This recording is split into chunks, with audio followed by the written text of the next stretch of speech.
ukiran dari Kudus. Begitu. Asyhadu an la ilaha illallah wa la syarika lah wa asyhadu anna Muhammadan abduhu wa rasuluh. Allahumma shalli ala sayyidina Muhammad wa ala ali sayyidina Muhammad amma ba'du.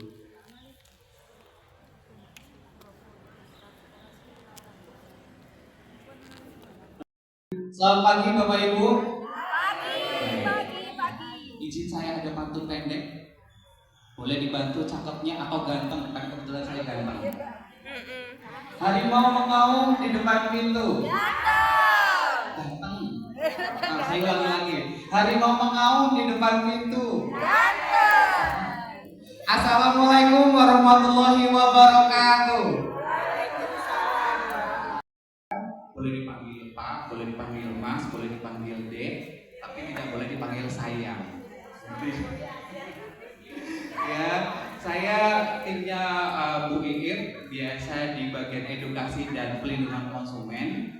Setiap hari saya bertemu dengan masyarakat, bertemu dengan Bapak Ibu yang menyampaikan konsultasi atau pengaduan konsumen gitu ya. Jadi memang setiap hari interaksinya udah sering dengan masyarakat. Mau cerita senang, mau cerita sedih, kita sudah sering dapat cerita dari masyarakat. Tapi jarang sih sebetulnya dapat cerita senang. Nggak pernah saya dengar cerita, Pak, saya dapat transferan 300 juta barusan. Nggak pernah dengar. Adanya, Pak, motor saya barusan ditarik, gitu ya. Atau Pak, saya mau minta keringanan kredit di bank, atau saya mau nebus barang yang sudah saya digadaikan tapi kok nggak bisa ditebus. Cerita-cerita sedih-sedih yang seperti itu ya. Jadi pertama saya akan bercerita apa sih OJK. Mohon kalau misalnya ada tulisan OJK jangan langsung dibaca ojek karena kami bukan ojek. Ya, jadi OJK kepanjangannya apa Bapak Ibu? OJK Otoritas Jasa Keuangan. Udah pinter-pinter kayaknya, nggak usah dikasih tahu. Itu ada. Baru baca. Ya, Otoritas Jasa Keuangan gitu ya. Jadi tapi di sini Bapak Ibu ada yang tahu nggak? Kira-kira apa sih bedanya OJK dengan Bank Indonesia? Yang tahu boleh angkat kaki. Nggak angkat tangan maksud saya, angkat tangan boleh. Ada dong. Saya sudah sediakan di sana ada 100 pieces tas. Wow. Boleh Pak?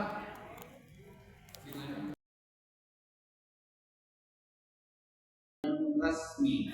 Untuk aplikasi pinjaman online yang resmi itu hanya bisa mengakses di handphone kita kamera, mikrofon, dan lokasi yang fungsinya hanya untuk memverifikasi ketika peminjam sedang mengajukan pinjaman. Tapi untuk aplikasi pinjol yang ilegal bukan hanya camilan, tapi semuanya yang ada di galeri, semuanya yang ada di kontak list kita, yang ada di atas kontak, semua yang ada di handphone kita itu bisa diakses. Makanya ketika orang terjebak di pinjol yang ilegal, yang ditelepon tidak hanya yang bersangkutan, tapi tetangganya, saudaranya, teman kantor, anaknya, suaminya, istrinya, sampai kenalannya nggak tahu menahu, yang kebetulan nomornya ada di daftar kontak di handphonenya si korban. Pernah nggak ngalamin? Atau pernah dengar cerita? Pernah dengar cerita ya. Selain itu, bahasanya dari dekolektor pinjol yang ilegal itu sangat tidak etis. Kebun binatang keluar semua. Pakainya elu, gue, seperti itu ya. Terus kemudian sudah mulai menggunakan pengancaman. Kalau misalnya lo nggak bayar, foto yang ada di galeri saya sebarkan di media sosial. Saya upload di Facebook, saya upload di Instagram, saya upload di TikTok, dan macam-macam.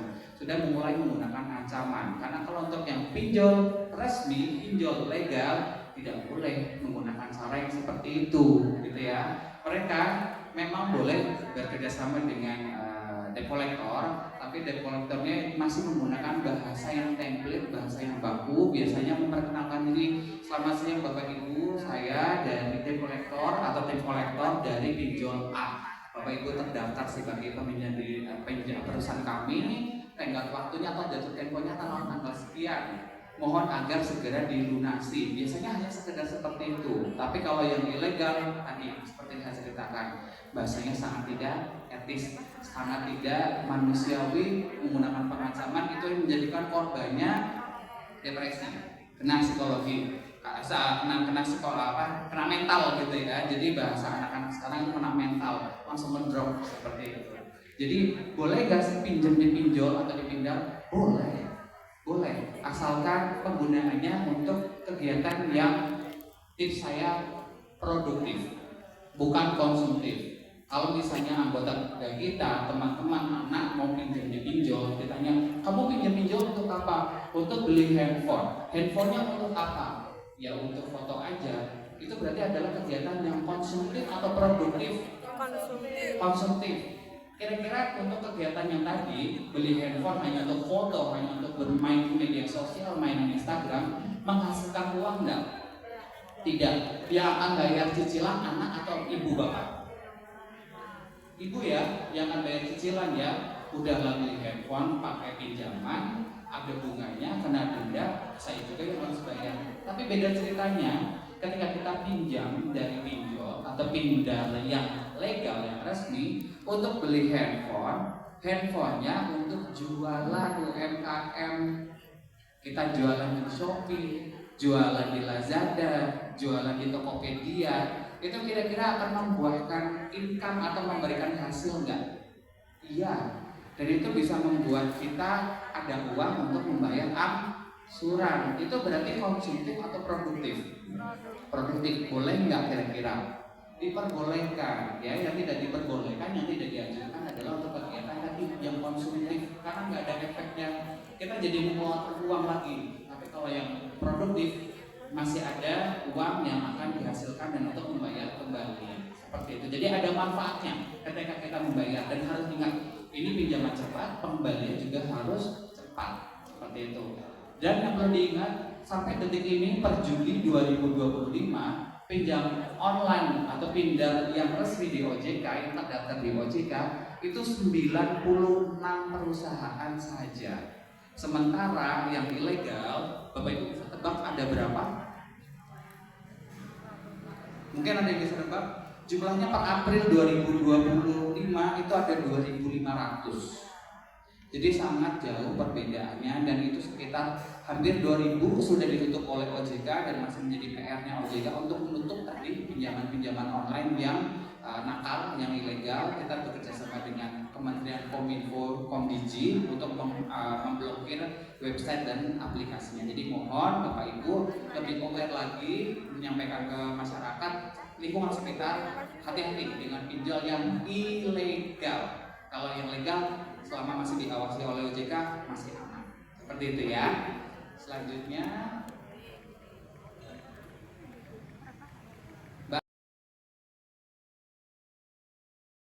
harus terdaftar di OJK kalau memang dia bergerak di bidang investasi.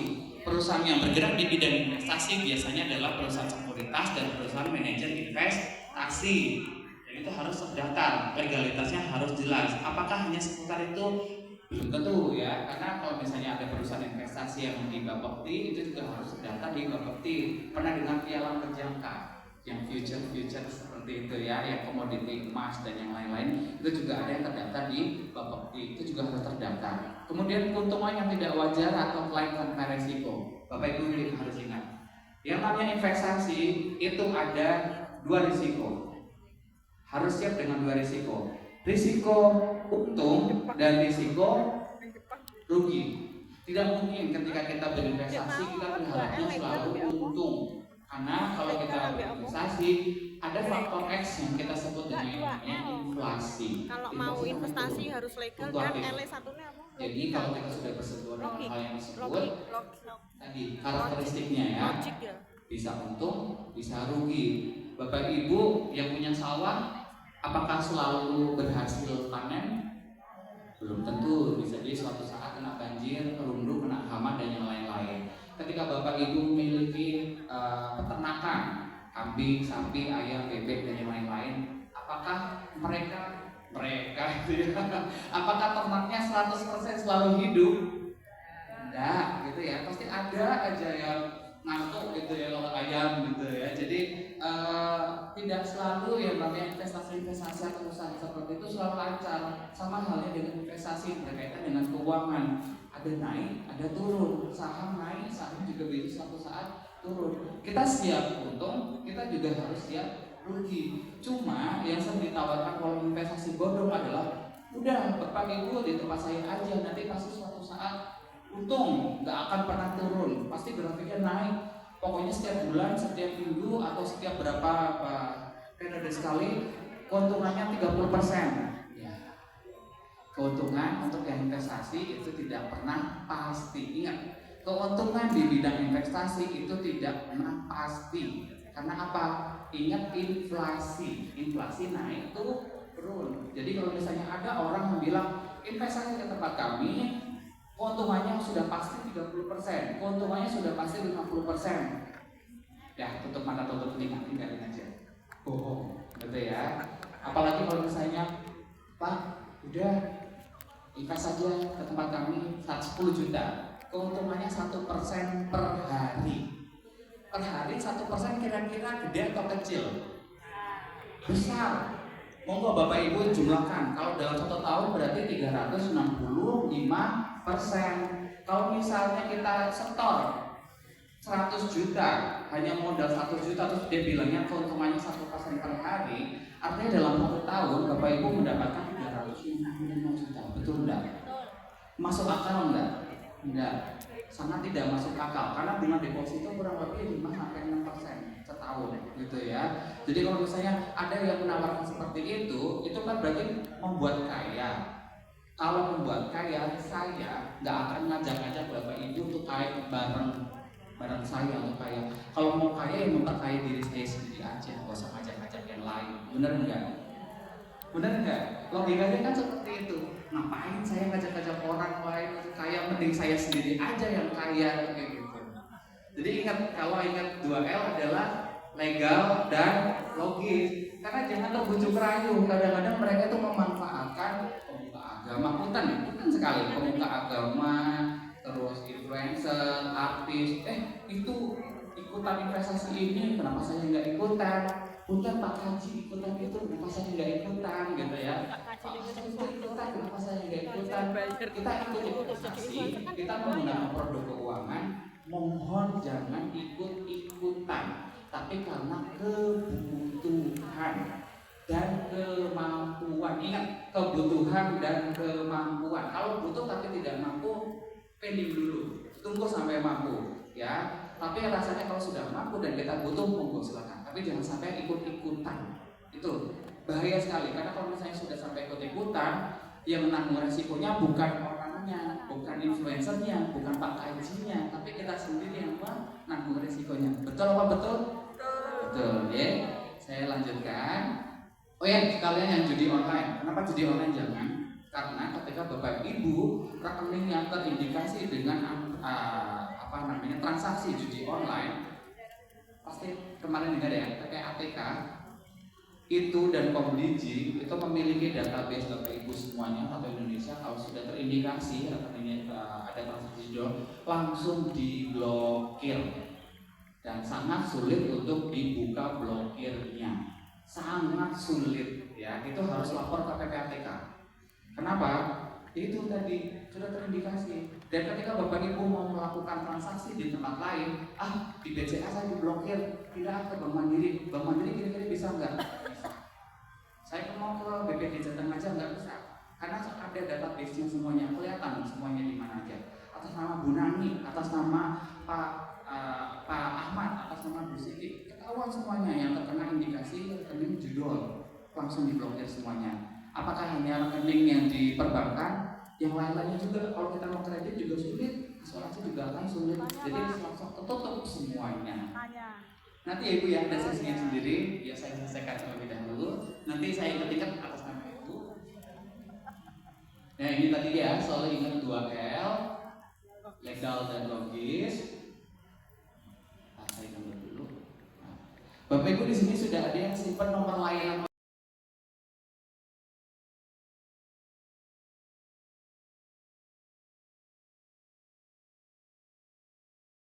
WhatsApp yang dibuat tulisan kontak 157 di 081 157 157 157. Monggo disimpan dengan namanya layanan OJK. Kenapa kami menyarankan Bapak Ibu menyimpan nomor itu? Karena untuk mempermudah Bapak Ibu tidak perlu mengingat-ingat ketika ditawarkan suatu investasi atau yang lama, perbaharui, benerin dulu biar saya bisa mengajukan kredit di tempat lain seperti itu. Oh iya, untuk ngecek ident itu boleh datang ke kantor OJK ya Bapak Ibu, online boleh juga, tapi kalau misalnya mau cepat boleh silakan monggo ke kantor OJK Semarang di Jawa Tengah, di Semarang sana. Kita itu paling cuma Bapak Ibu datang pagi, siang atau sore sudah dapat hasilnya langsung dikirim melalui email. Tapi kalau misalnya mau pengajuan secara mandiri melalui online juga boleh ke identku.ojk.go.id seperti itu. Ini tadi Indonesia Anti Scam Center seperti yang disampaikan oleh Bu Iit, karena sekarang itu marak banget orang-orang ditipu ya, ngakunya jualan mobil misalnya, terus barangnya belum diserahkan tapi sudah disuruh transfer. Ketika sudah ditransfer orangnya hilang, kitanya diblokir. Itu berarti sudah bersentuhan dengan scamming gitu ya. Kalau misalnya lebih cepat Bapak Ibu menyampaikan pengaduannya ke IASC, kemungkinan uang bergerak ke rekening yang lainnya itu juga diminimalisir. Jadi intinya adalah lebih cepat Bapak Ibu menyampaikan laporan ke IASC, lebih cepat uangnya mungkin atau rekeningnya dibekukan. Tapi tidak 100% menjamin uang akan kembali. Karena apa? Yang namanya oknum biasanya jauh lebih pintar dari para korban. Betul enggak? Kita baru transfer, baru sebulan yang lalu bisa jadi uang yang kita transferkan itu sudah dipindahkan ke tempat yang lain. Bukan hanya dipindahkan ke satu rekening tapi langsung disebar. Mungkin kedua, ketiga rekening, dan yang 3 rekening tadi sudah disebar lagi kemana-mana. Jadi sudah sulit untuk dicari jejaknya. Tapi dengan kita lebih cepat menyampaikan pengaduannya ke IASC beserta dengan bukti-buktinya, kemungkinan besar bank yang bersangkutan akan lebih cepat juga untuk menindaklanjuti, di tracking sampai mana aliran dananya. Kalau misalnya sempat dibekukan karena dananya masih ada, dibekukan dulu seperti itu. Jadi ada kemungkinan dana Bapak Ibu masih ada dan bisa dikembalikan. Tapi kalau misalnya kejadiannya sudah sebulan yang lalu tapi baru dilaporkan ke IASC, ya wis sudah jauh baik. Oke. Ini sudah cukup. Nah, kalau misalnya mau dilaporkan boleh ke iasc@ojk.go.id. Pokoknya apa-apa belakangnya @ojk.go.id. Tadi yang si pasti juga seperti itu. Si pasti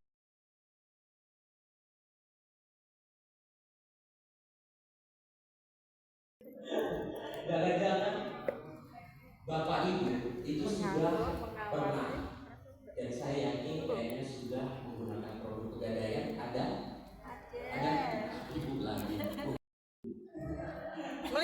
Pertama di sini sebagai pemateri untuk pembicara emas, yang dimana kedepannya Bapak Ibu bisa paham Pegadaian itu bisa membantu Bapak Ibu dalam berkembang UMKM berkembang dan sehat.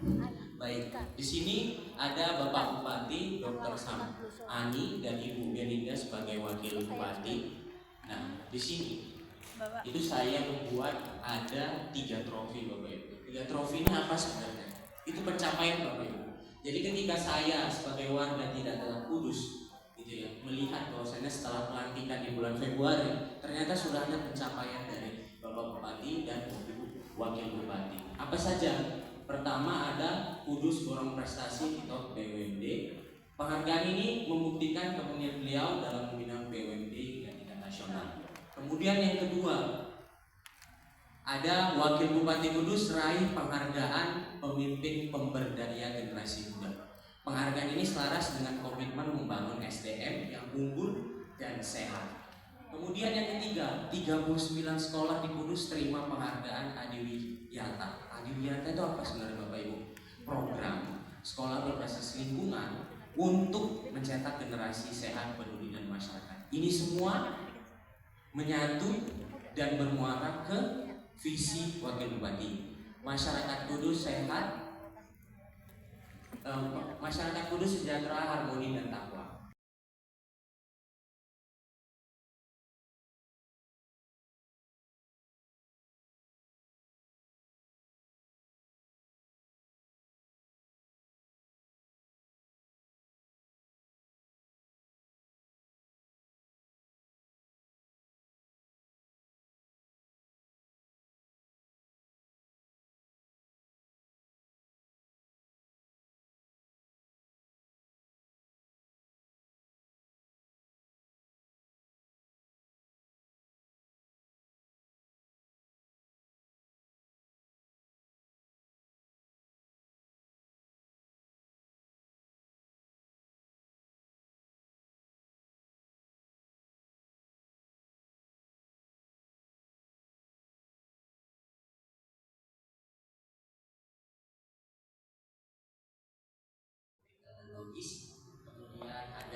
ayo wujudkan usaha tumbuh dan berkembang bersama Pegadaian.